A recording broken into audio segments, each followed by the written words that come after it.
Halo semuanya, perkenalkan kami dari kelompok 3. Saya Ali nomor absen 13, teman saya Fiona nomor absen 22, dan juga Tiffany nomor absen 33 akan mempersembahkan final project informatika kelas 11 kami. Yuk disimak! Pertama, kami akan membahas mengenai bahasa pemrograman yang digunakan pada proyek ini. Bahasa pemrograman atau sering diistilahkan juga dengan bahasa komputer atau bahasa pemrograman komputer adalah instruksi standar untuk memerintah komputer.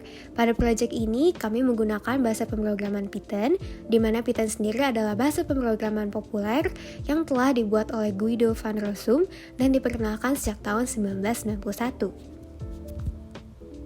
Ini adalah rangkaian dari modul yang telah kami buat. Pertama-tama adalah progress bar. Pada program progress bar, kita menggunakan modul TK Inter. Progress bar digunakan untuk menampilkan kemajuan program yang sedang bekerja. Ini adalah program untuk progress bar, dan ketika di-run, progress bar akan muncul dengan tampilan seperti ini. Setelah progress bar, muncullah program login. Untuk membuat login, kami memerlukan modul TK Inter seperti pada progress bar.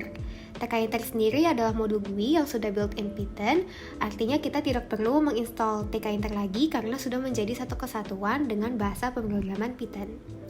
Ini adalah tampilan dari login.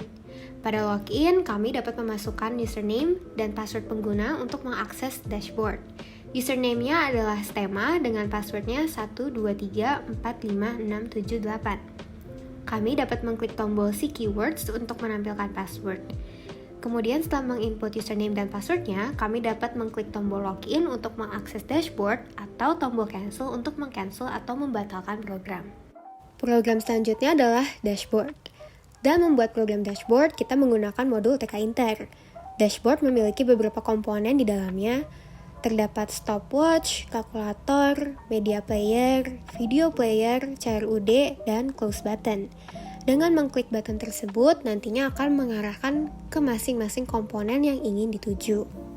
Komponen pertama pada dashboard, terdapat stopwatch. Program stopwatch ini juga perlu menggunakan modul TK Inter, seperti pada program-program sebelumnya. Stopwatch sendiri adalah alat yang digunakan untuk mengukur lamanya waktu. Ketika di-run, program stopwatch akan menghasilkan output seperti ini. Dan jika kita mengklik tombol stop, maka programnya juga akan berhenti. Komponen kedua pada dashboard adalah kalkulator. Pada program kalkulator, kita menggunakan modul TK Inter. Jika di-run, program tersebut akan menghasilkan output seperti ini. Terdapat berbagai tombol di kalkulator yang memiliki fungsinya masing-masing. Kalkulator yang kami buat adalah alat hitung sederhana yang dapat melakukan penjumlahan, pengurangan, perkalian, dan juga pembagian. Komponen pada dashboard yang selanjutnya adalah media player. Untuk membuat program media player, kita memerlukan modul yang bernama Pygame. Pygame adalah modul cross-platform dari Python yang dirancang untuk membuat game. Namun, pada proyek ini kami menggunakan modul Pygame untuk membuat media player.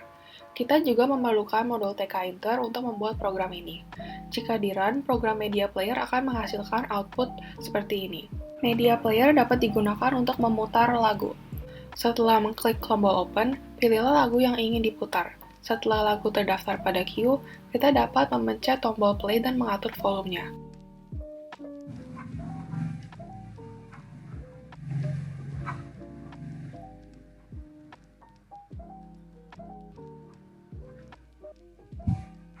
Dan untuk menghentikan lagu, kita dapat mengklik tombol stop. Komponen pada dashboard yang selanjutnya adalah video player. Program video player memerlukan modul NumPy, OpenCV, dan juga TK Inter.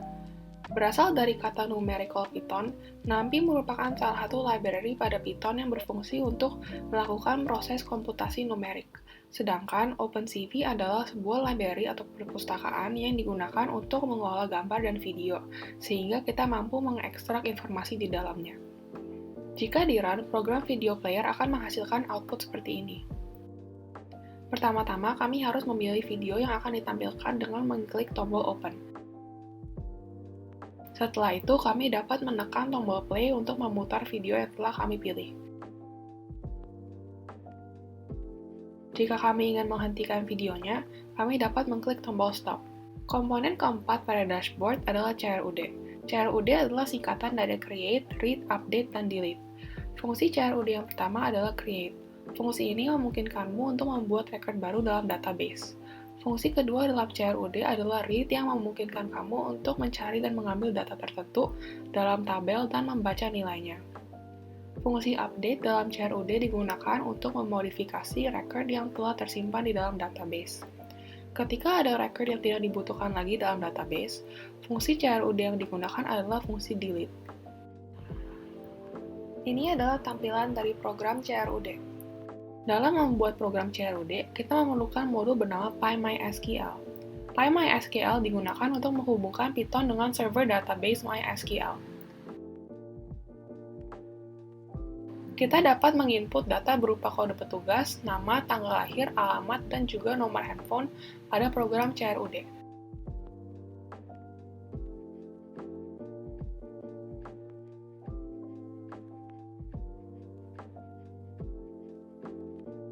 Setelah itu, kita mengklik tombol Save untuk menyimpan data tersebut. Komponen terakhir pada dashboard adalah Close button. Tombol Close digunakan untuk keluar dari aplikasi yang telah kami buat. Dalam pembuatan presentasi dan pemrograman ini sendiri, kami memiliki beberapa kendala, seperti aplikasi yang tidak bisa terdownload, aplikasi yang terdownload namun tidak bisa di-run, atau coding yang kami kerjakan masih terdapat typo, sehingga program mengalami error pada sistemnya dan tidak bisa dijalankan. Solusinya adalah dengan mengecek ulang program yang telah kami buat dan membuat beberapa perbaikan, sehingga akhirnya program dapat dijalankan dengan lancar tanpa error.